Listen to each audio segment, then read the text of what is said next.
Okay, good evening, everyone. My name is Gail Kurtzman, and on behalf of Beth Tikva Synagogue and Classy Lectures, I would like to thank everyone for joining us for the next book in our summer reading series. Just a reminder, this program is being recorded.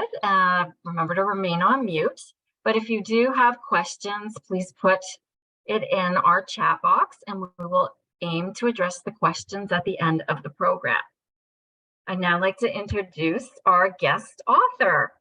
Cary Fagan is the author of 9 novels and 5 short story collections, including The Student, which was a finalist for the Governor General's Award, and A Bird's Eye, a finalist for the Writers' Trust Fiction Award. Cary is also an acclaimed writer of books for children, having won the Marilyn Bailey Picture Book Award and the Vicki Metcalf Award for Literature for Young People, among other prizes. His books have been translated into 16 languages, and I'm happy to say he's an acclaimed Canadian author who lives in Toronto. The book we will be discussing tonight is Great Adventures for the Faint of Heart, and it is the winner of the 2022 Canadian Jewish Literary Award for Best Fiction. If you haven't already read the book, it is a delightful collection of 10 short stories with a diverse range of seemingly ordinary people who take a chance on life and discover that they can, if the occasion arrives, be extraordinary. The characters convey an essentially Jewish urban sensibility. A young woman given a painting by Picasso by her stepfather must acquire a wall to hang it on. A hippie family picks up a cello-playing hitchhiker who convinces them to get a television, and a man takes his girlfriend's son on a road trip. The book demonstrates Fagan's wonderful sense of what makes us human and what makes us laugh and cry. And I thoroughly enjoyed this book and I could not put it down. So welcome, Cary. Thank you so much, Gail. Thanks for the introduction. And thank you to everybody who's come. It's a pleasure. To be able to just talk about books is a pleasure. To be able to talk about your own book, well, I guess every writer likes to do that. So thanks again for inviting me. This is actually the first time I've talked specifically about this book of stories, Great Adventures for the Faint of Heart. So I made some notes. I have some notes I'm going to put in front of me. Forgive me for looking at them sometimes, but I don't want to wander too far from my subject and of the book. And yeah, so I'm going to kind of just jump in, and then we're going to have some time afterwards, I believe. So I'd love to hear anybody's thoughts or comments or questions, anything at all. It would be it's nice to hear voices that are not my own. So that'll be great. Okay. So first of all, I really wanted to say something about the short story, because writers like me who love to write short stories are, let's face it, we're aware that not everybody loves to read short stories, and I'm sure among the group today, there are probably some who are somewhat resistant to picking up a short story collection. You'd rather read a novel. And I really do understand that. I imagine that the main reason is that, you start a novel, it's like a television show where you get to know the characters and you stick with them for a long time. But when you're reading a story collection, you have to reinvest every time you start a new story. It's a little bit more work. I'd say it's almost a little bit more like reading a poetry collection. Short stories are not like poetry really, but just in that way that, every time you start a new poem, it's something new. And so I do understand that. And I myself, though I love reading stories, I have to be in the mood. I love reading novels too. And it's, just depends for me. So I wanted to talk a little bit about the story as a form. And naturally, I think it's a shame that not everybody loves reading short stories, because some of the world's greatest literature has been written in the story form. And you really are missing some of the great, Kafka was primarily a great short story writer, for example. So when I was in high school, I attended York Mills Collegiate, by the way, which I'm sure some of you know. I was actually already completely committed to being a fiction writer. I decided when I was about 12, as far as much as I can remember, that I wanted to write fiction. And I wrote fiction when I was 12, but I really started to get more serious when I entered high school. I think the reason was I had my first girlfriend, and I thought, well, I've got a girlfriend, I've got to get serious about life. I don't think kids think that way anymore, which is probably a good thing, maybe. But anyway, so I decided that I would get serious, and I started writing short stories in earnest, and not just writing them, but revising them, and then revising them again. I worked pretty hard at it. They were very serious, solemn stories. They were a little on the grim side. One I remember was about having to put a dog to sleep, and it was called, I wince when I say this, but it was called A Heave of Death. A more pretentious name for a story I can't imagine, but that's the kind of seriousness I thought, stories deserved. Now I realize that you can laugh while reading a story. It doesn't mean it's not a serious story. So at about this time that I was trying to write stories, my father went to Montreal, I think it was, for a work trip, and he came back and he brought me a present, which was a collection of short stories, international collection of short stories. And that was my dad was a sensitive person who really knew his three sons. He was a great father. He died in 2017. And he knew, even, when I was that age, what my ambition was. And he was very supportive, as my mother was. So he brought me, even though he didn't really know anything about these authors, he went into a store. He said, what can I bring my son? He's a would-be author, and they probably suggested this book. And he brought me this book of stories. And that's the first time that I read, for example, Chekhov. I remember it was his most famous story, The Lady with the Lap Dog, which is certainly one of the great stories of all time. It had a James Joyce story. It had a Maupassant story. It had a Hemingway story. It was very male-oriented then, in those days. I discovered that how great story could really be. I think I was writing them just because it was kind of practical to write something that was 10 or 15 or 20 pages long. I was a kid still, but I discovered that that there were these amazing short stories out there that, although the form itself is compact, the story can be amazingly open and generous and suggestive, and that there really were no limits to what a story could do. And that's when I first started to, I think, really fall in love with the story form. And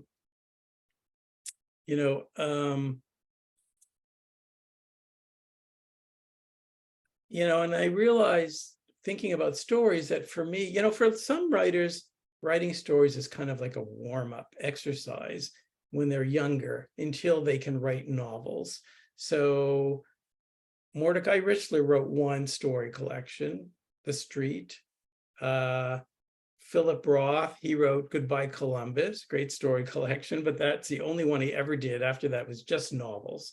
Those guys wanted to write novels, big, important novels. But other writers are like this too. Even though I started to write novels, I realized that I loved stories, and I also wanted to dedicate a fair bit of my writing career to trying to write better and better stories if I could. And so that is what I have really continued to do, even though I published my first novel in something like 1993 or something. I still write stories. The thing about novels is, the truth is, they're a little bit scary to write. A novel's a big thing. Even modest novels like my own, and I consider my novels to be more on the modest side, they take a lot of time. I mean, I've had novels take me 10 years to finish. 5 or 6 years is more common. If I'm super lucky, a couple of years. You need to find a voice and you commit to it, and the characters, you live with them for a long time. You have to work out the narrative. There are always problems with a novel that take revision and revising and revising. It's hard work. I mean, it's glorious work, but it's hard work to write a novel for sure. But the short story, the wonderful thing about the short story is the brevity of it. That you can I can write a first draft of a short story in a week or 2 weeks or 3 weeks. I don't have to plan as much. I can wing it a little bit more. I can hope, I can have a good feeling about what this story is about and what these characters want, and just see what happens to them when I take a pen and I sit down and write. So for me, short stories are kind of like a holiday. I mean, they're really a very, very wonderful thing for me to write. I enjoy writing them so much. Yeah, so back in, I think it was around 2012, I published a book of stories called My Life Among the Apes. And that story collection actually did pretty well. And that was encouraging. All writers, all artists, I think, all humans maybe need encouragement. And so that was encouraging, encouraged me to write more stories when that book was published. And I had none. Like, my drawer was empty. All the stories I liked had been published. I had nothing. So I took a notebook. I actually went and found the notebooks buried on my desk. I took this notebook and a pen, and I started writing stories. And I wrote the drafts for about 6 stories in a row, which I've not done before or since. I don't know how they came over me, but the first drafts of Stinky Potato Golem, which is the story about the brother and sisters who are puppeteers, is in here. Bear Stories, Laughing Air, the story set in Vancouver, and a bunch of other stories are all in here. And I like to write a lot of my first drafts with a pen. I've been using a fountain pen since I was in high school. I think the reason is I'm left-handed and ballpoints don't really work so well. So, or maybe I'm just pretentious, but either way, I really like fountain pens. And I love writing first drafts by hand. I don't always do it, but it's, again, a sense of freedom when you're not chained to the computer. And when I flipped through this today, I saw that I wrote some of it in a cabin north of Lake Superior. I wrote some of it on a train. That's another thing I love about writing, is it can just integrate into your life, whatever you're doing, wherever you are. Anyway, so that's a lot of stories started there. Where am I here? So I wasn't trying to radically reinvent what I was doing in the short story. I had written this other collection and I had liked those stories. I was just kind of trying to more, I would say, evolve farther. I had learned a lot writing the stories in that other collection. I felt I could use that knowledge and write even better stories. I hoped, one's always hoping anyway, to write better. And so I wasn't trying, as I say, to kind of reinvent the wheel, but just to kind of continue, hopefully, to get deeper, more entertaining, more involving stories to write them. And I certainly hope that I did that. Then I was thinking of doing a collection, but not linking them in any way. So I did think, okay, I need 10 stories because I think books. So I knew I needed 10 stories, and I didn't think of them particularly as being similar to each other. Each one was kind of born separately. But when I started to think about a title for the collection, that's when I started to feel, well, maybe they do have something in common. Originally, I was going to call it after the first story in the collection, My Father's Picasso. I've always named my story collections after one of the stories. That's pretty common. but somehow I just felt that there was a better name out there for it. And I started to look through the collection, and I came up with this line from one of the stories. I'll read you the line. So without turning around, he raised his cane in salute and then went on his way, heading off for what he called to himself a great adventure for the faint of heart. That's from Stinky Potato Golem. And I realized, I thought reading that over, that many of my characters kind of go on that kind of an adventure that might seem really small to other people, but it's actually very big for them. And I thought this caught something about the collection as a whole. And I realized too that the collection is not, a lot of story collections can be pretty downbeat, frankly, can be stories about unhappinesses and marriage breakups and illness, and there are a lot of great collections like that. This is not meant as a criticism. I just realized that mine felt like a little bit more of an optimistic collection, and maybe I could capture some of that in the name and signal some of that. So that's why I named it that. While I'm thinking about this, I realized that a lot of critics who've written about my work, even complimentary ones, they've often called my stories quite quiet. The action, the narration, they say is pretty small. The funny thing is, it's never, ever felt that way to me. They seem like big things to me. It has always felt like my characters are having very big experiences. And I realize, though, that that's not always how it seems to the reader, but that's how it seems to me. I'm not deliberately trying to write quieter stories or stories about really small things that happen to people. It's not, it doesn't feel like that to me. And it's fine if it does to readers or some readers, but I found that interesting when I read that about them. So, yeah, okay. Well, I thought I'd maybe talk a little bit about the individual stories. Assuming some of you have read it, I hope I won't ruin it for people who haven't, but I don't think I will. And I just thought I'd talk a little bit about where ideas came from for me. I am not a very autobiographical writer. I don't like writing about myself. I once wrote a few personal essays about growing up and stuff, and I thought, oh, maybe I'll do a whole book of them. I just couldn't do it. It just doesn't sit well with me. I'm not a memoirist. But that is not to say that I don't take a great deal from real life. In fact, I'd say almost all my stories, no, all of them have aspects of real life in them. They might be central to the story, they might be peripheral to the story, they might come from all kinds of different places, but I definitely do use my life, make use of my life all the time.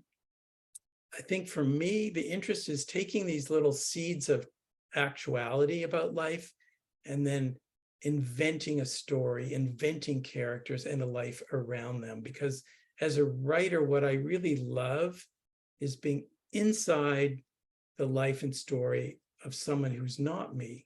Writing is both an exploration of the self for me, but it's also an escape from the self. So I really love it when stories, go in directions very different from what I expect, that they're not, that they're like the characters are not like me. And some of them are like me, but I love it when they're not. Anyway, that being said, I'll talk about some of the stories. So the very first story, My Father's Picasso. So when I was a teenager, my parents bought a drawing by Picasso. My mom, by the way, is 96 and well. I saw her yesterday, and she's a big reader. Anyway, they bought this big kind of crayon drawing of a naked kind of nuclear family, mother, father, child. And they bought it. I was amazed that they bought this because my mom, she was born in Kensington Market. Her parents were immigrants. Her father worked in fur cutting. He was a fur cutter on Spadina, and he had a heart attack and he died when she was 15, 16 years old. My mom had to quit high school and go to work. So her memories of childhood are very unhappy. They managed to hold on to their house, but they had to rent rooms out to boarders. She had a tough childhood. My dad, he was born in Warsaw, grew up in Brussels. When he was 14, the Nazis invaded. They fled. They ended up, I actually told his story in a graphic novel for kids called Maurice and His Dictionary. But he ended up with his family in a refugee camp in Jamaica. And from there, basically talked his way into University of Toronto, even though at 16, he was too young, according to the rules. So he came by himself to Toronto, lived in a boarding house, came with nothing, had 2 jobs. So my parents, they didn't have it easy growing up. They made my life easy, but theirs was not. So it just really amazed me that they would build a house, that they would have the ambition to own a Picasso, just like really struck me. And I've always wondered about it. And so I think just thinking about that painting, that drawing over the years, was the origin of this story. Now, the man whose name is Bert in the story is not really anything like my father. He doesn't have a second marriage. My father didn't have a stepdaughter. All of that is totally invented, but it's invented in a way that allows me both to enter into these lives of these characters who seem very real to me, and at the same time to explore something that came from my life. And that's, I think, very typical of a story for me. Anyway, a little bit about that one. The story, Stinky Potato Golem, is about 2 kids, very odd kids, who start doing puppet shows when they're very young and grow up and become brother and sister professional puppeteers. The brother maybe being less happy about how life has turned out than the sister. And when I was a kid, I was obsessed with puppets, particularly marionettes. I had a lot of them. I have a cousin, Ellen. She and I started a puppet troupe. We did puppet shows for, birthday parties, and me wanting to be the writer, I wrote the scripts. Frankly, I think they were very boring. I don't think they were very good, the scripts. I was not a prodigy, but anyway, I have always loved puppetry as an art form, as a theater form. I've seen puppet shows in Berlin, in Paris, in London, in New York, and in Toronto. And so,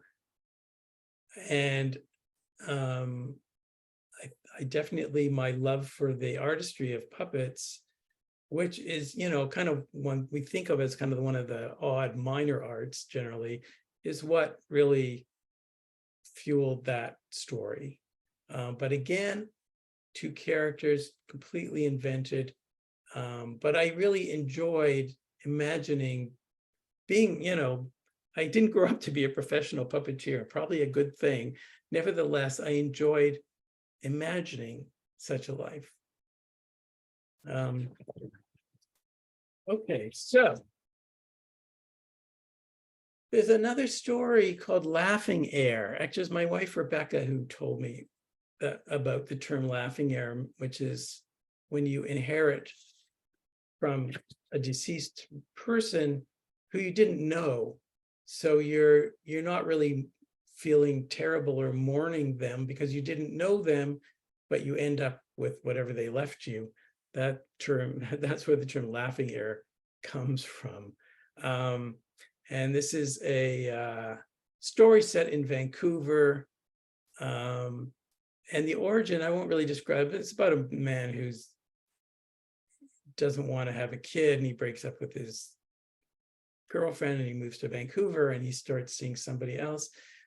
But one of the things that is the engine of the story is he inherits this house in Kitsilano in BC, in Vancouver, and it needs a new roof, and he gets this roofer. His name is, the main character, he's Jewish, but his name is Jerry Ryan because of his parents, his family changed the name.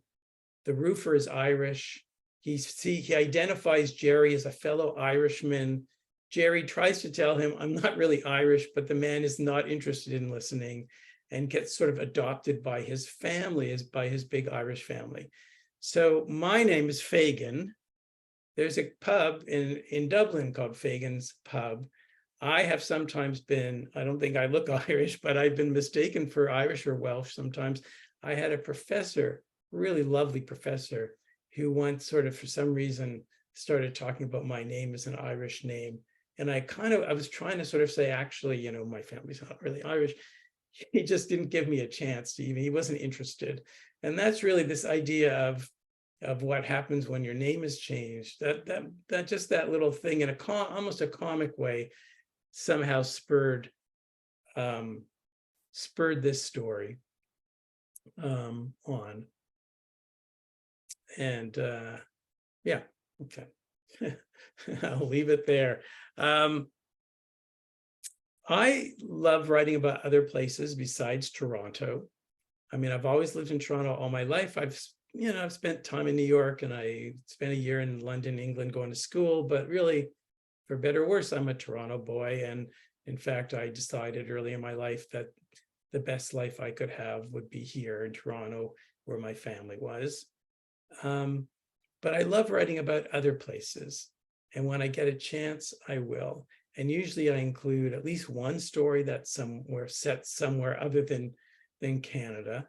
And so in this collection, it's a story called The Dog of Rome, which is about a man who very reluctantly goes to Rome because his estranged daughter is living there, and she won't talk to him for certain reasons. She hasn't talked to him for a long time, but he decides to go and try to see if he can reconcile with his daughter. Well, first of all, I guess I've been to Rome 2 or 3 times, but most recently, a few years ago, Rebecca and I went for about 3 weeks and had a wonderful time. Of course, we had a place near the Campo de Fiori. I got to know that neighborhood well, and I jotted down lots of notes about it in a notebook. And so, and there was a dog in the Campo, which is a market.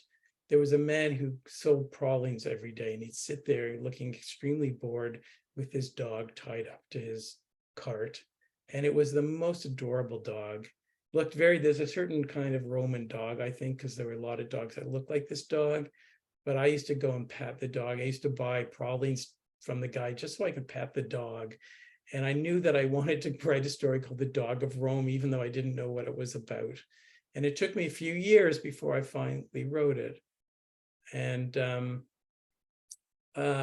coincidentally, ironically, I don't think it's ironic, but I now have a daughter who's living in Italy for the year, but I didn't back then, but she's living there now in Milan, not in Rome.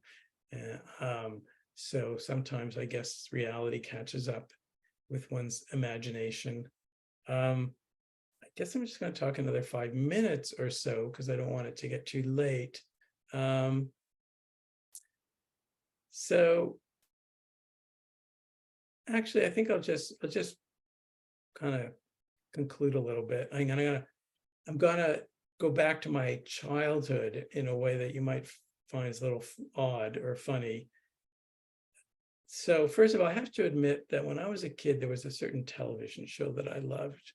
I know that as writers, I'm supposed to just talk about Kafka and Thomas Mann and stuff. But the truth was, when I was a kid, I was in love with the television show, The Waltons. And I love this show that some of you might know.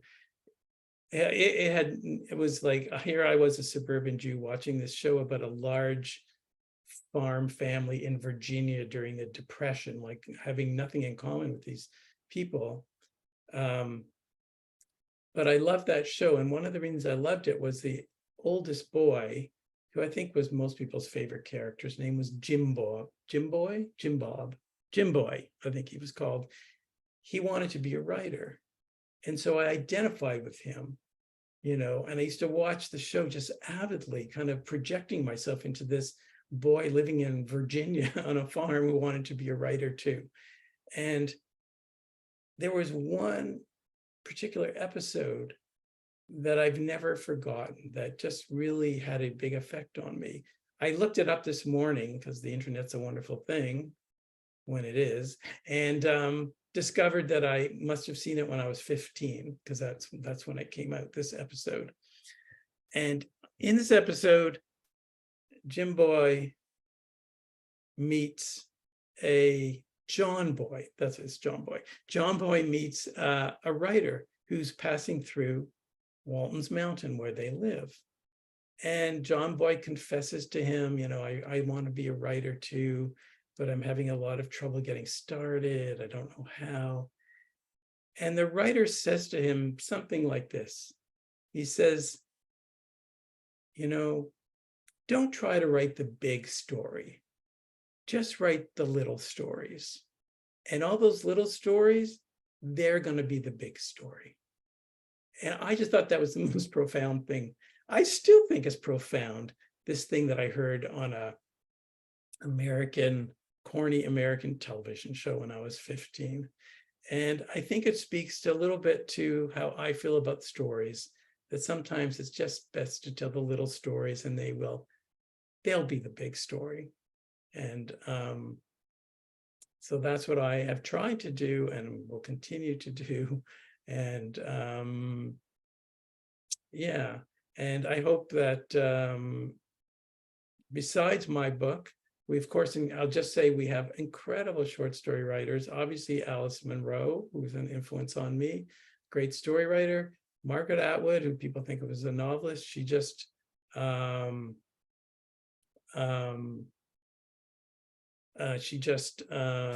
published a book of stories. She's very fine. There's a lot of great story writers. Someone just posted about Richard Thomas. Oh, Judy Weinberg has said, I just read that Richard Thomas, the actor who played John Boy, who appeared in the Waltons, will be appearing here in Toronto. Okay, well, I just have to tell you that I once saw John Boy. I was in New York. It was at night. I was walking. I knew that he was in some Broadway show. And I was walking, I looked up, and there was John Boy. And I must say, my heart went, my just like, I'm such an idiot. And I just was like stunned.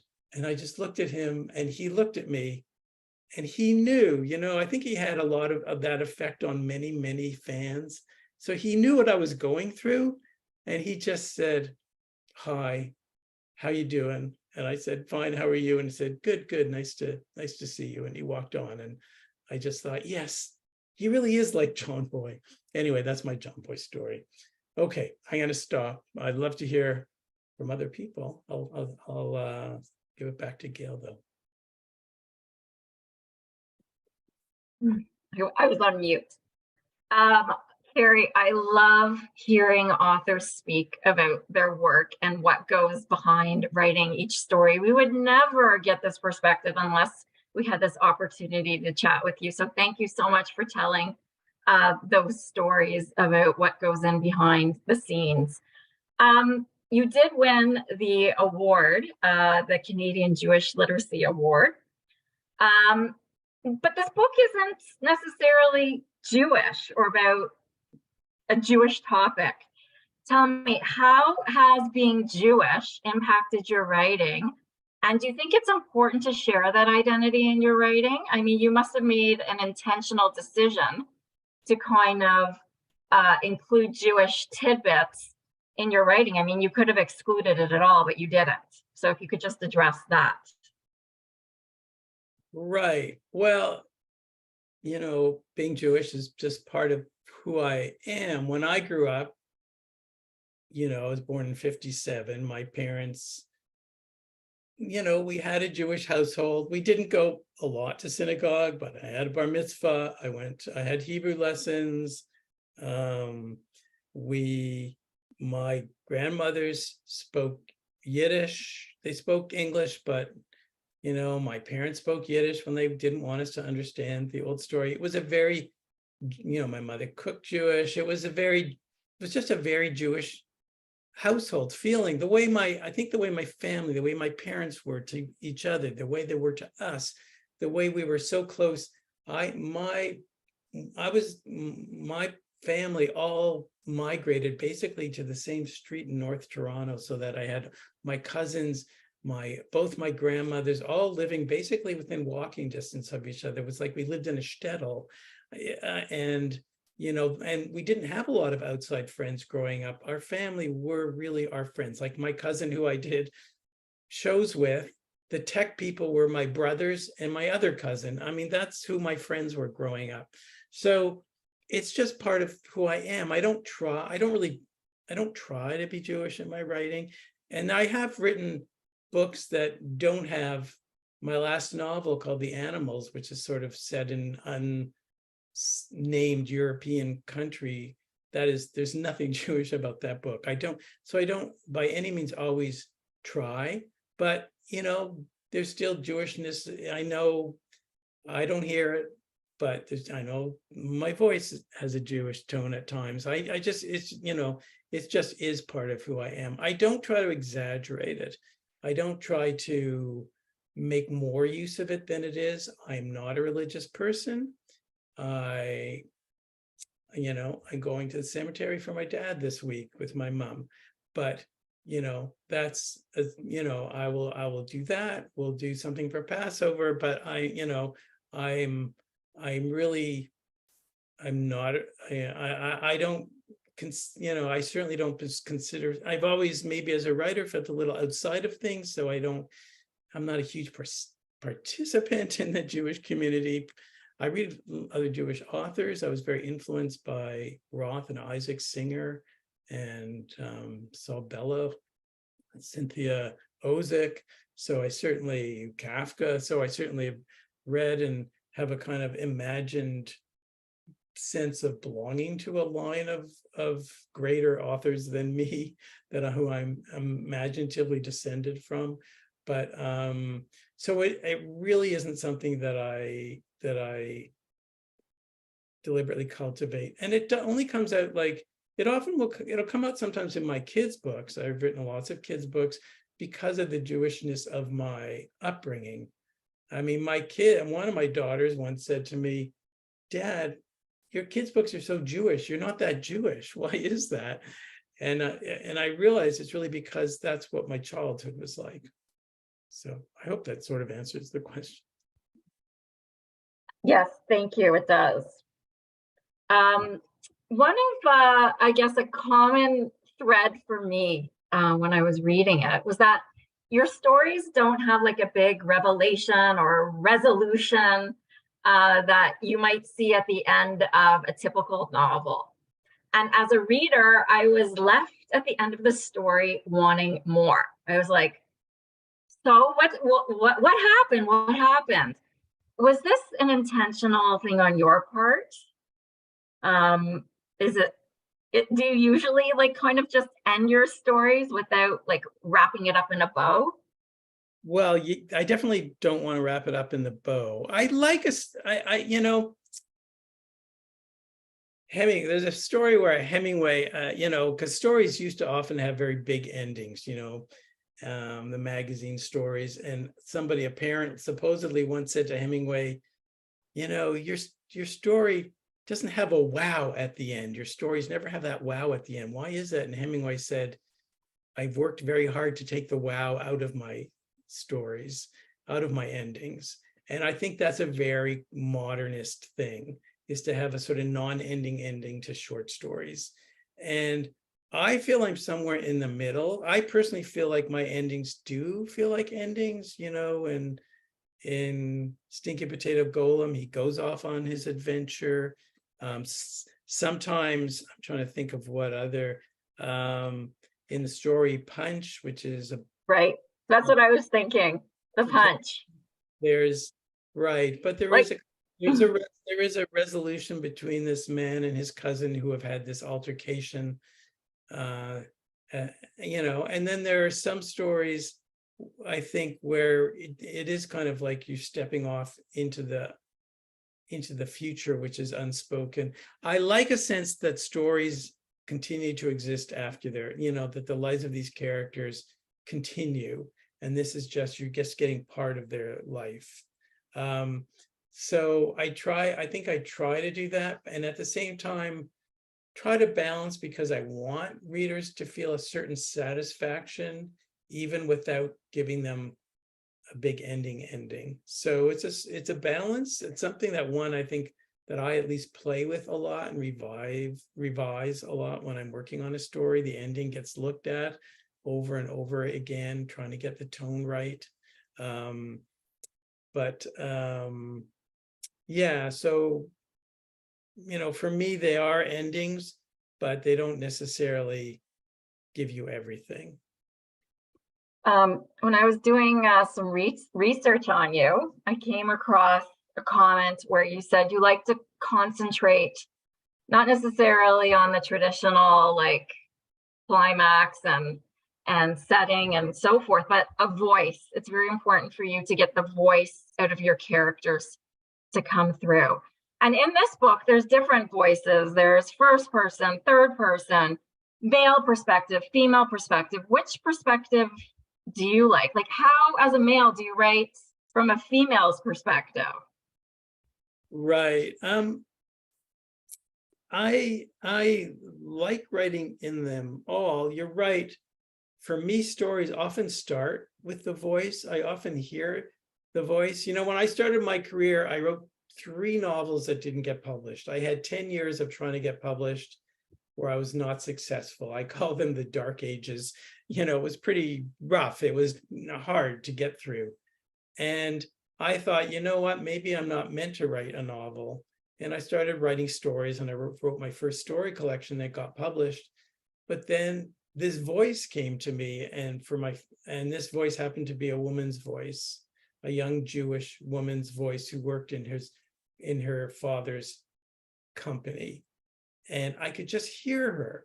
And I thought, okay, I'm going to have to write this novel because I just hear her voice so clearly. So I think that's very true. And it doesn't, whether it's a third person, a first person, a woman's voice, a child's voice, I can't write a story until I hear the voice. I can't even really develop what the story is going to be unless I know who's telling the story, how the story's told.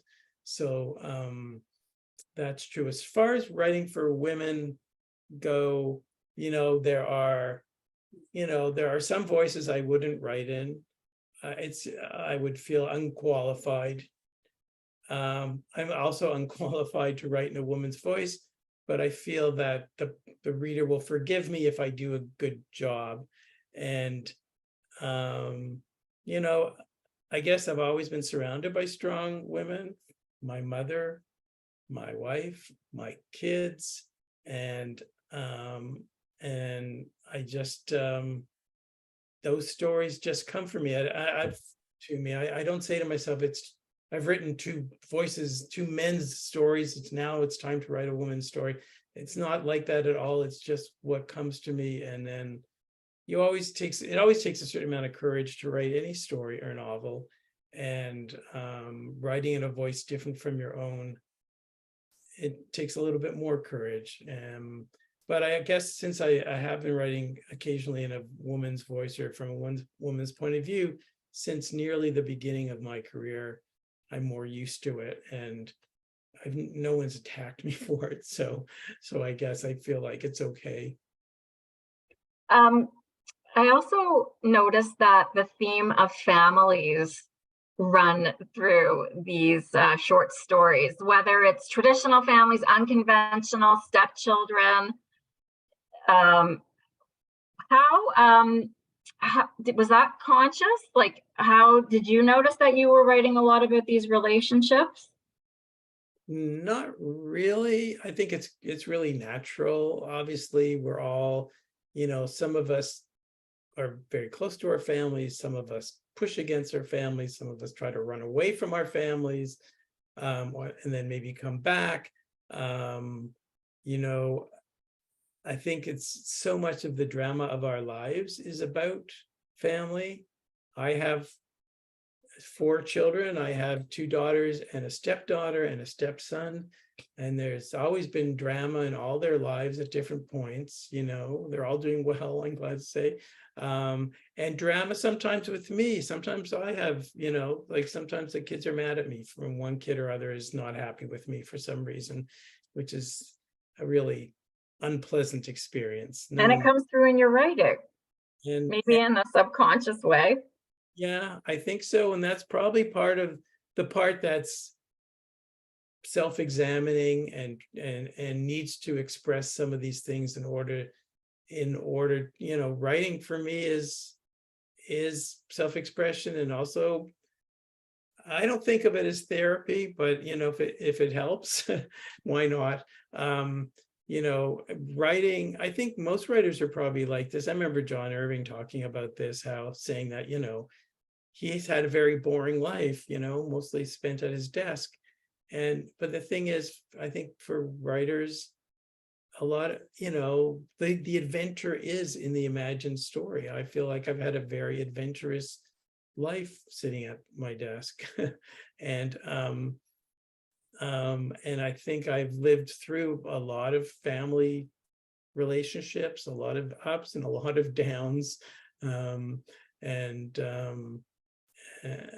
and maybe some of that is, you know, working through stuff, and some of that is wish fulfillment, and some of that is just trying to tell a good story. I just want to remind people who are watching that if you have any questions for Cary, now would be the time, because we're going to be concluding soon.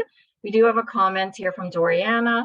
She writes, I really enjoyed your short story collection, Life Among the Apes, and your novel, The Student. Looking forward to reading this new collection. Well, again, I highly recommend this book. I couldn't put it down. You can read it like in one sitting if you want. Like it's just so light and airy. And what is your favorite story in this collection? Are you going to tell us? Of course, I'm not going to say I have a favorite story. I mean, it's just not going to happen. I don't really have a favorite. They've changed probably, you know, and then it's interesting. There's some stories that get talked about more, and then some stories that don't. And sometimes the ones that don't are the ones you're more fond of. And just to reiterate, you didn't like sit down and say, I'm going to write 10 short stories. You had these stories written over the span of 10, 12 years. Right. I mean, I was working towards a collection because I kind of think in books, and I had just published a book thinking, okay, I'm out of stories. I need more stories for a book one day, but I was in no hurry to get them done. I just 10 was kind of the number that I published in the last one. It seems to be a good number. So I wasn't, you know, they were all very much individual works. And at the same time, I think I was building a collection along the way. More so than My Life Among the Apes, I probably wrote these stories over a period of, I don't even know, maybe 8 years or something. But I think I wrote the stories in My Life Among the Apes of more over a period of about 15 years, where I was writing a lot, spending a lot of time writing novels, and I was not concentrating on short stories, but I would work on them when I had the time, and slowly, and then at some point more realized I think I have enough for a collection. So for that book I wasn't really thinking collection, but for this one I was thinking more so. And was it your publisher who asked you to put this together? Because, you know, we have some authors who, like, the publisher says, oh, here's, you know, an advance on a book and we need you to turn it out quickly. Right. Like, That's more of either it's more like a thriller, that kind of more of a commercial novel, nothing wrong with those, or a nonfiction book. You know, I don't usually sell my books before they're written. I don't show the book to anybody. I work on it sometimes over a period of years. Then when I really feel it's ready, I let my wife read it, maybe a couple friends, maybe my kids at this point, now they're adults. And then my agent, and then we send it out. So I really don't know what's going to happen. I actually now I just am signing a new contract with my publisher for 2 books. One is a book of stories and one is a novel. I do like doing both. So, and the story collection is basically finished. The novel is not yet. So this will be the very first time I've ever written a novel, knowing that I already have a publisher for it before I actually finish it. And no matter how, I've been publishing books for like 30 years, but usually I just do not know if I'll have, I mean, I've been lucky. I always have managed to find a home for my manuscripts, but I don't have a guarantee. There's no, each time, especially because my books are quite different. So the publisher also can never be sure what's coming next. So thank you, Cary, for joining our Beth Tikva community and our Classy Lectures community tonight. I'm glad we got to meet and share this wonderful collection of stories with everyone. So you can buy it on Amazon.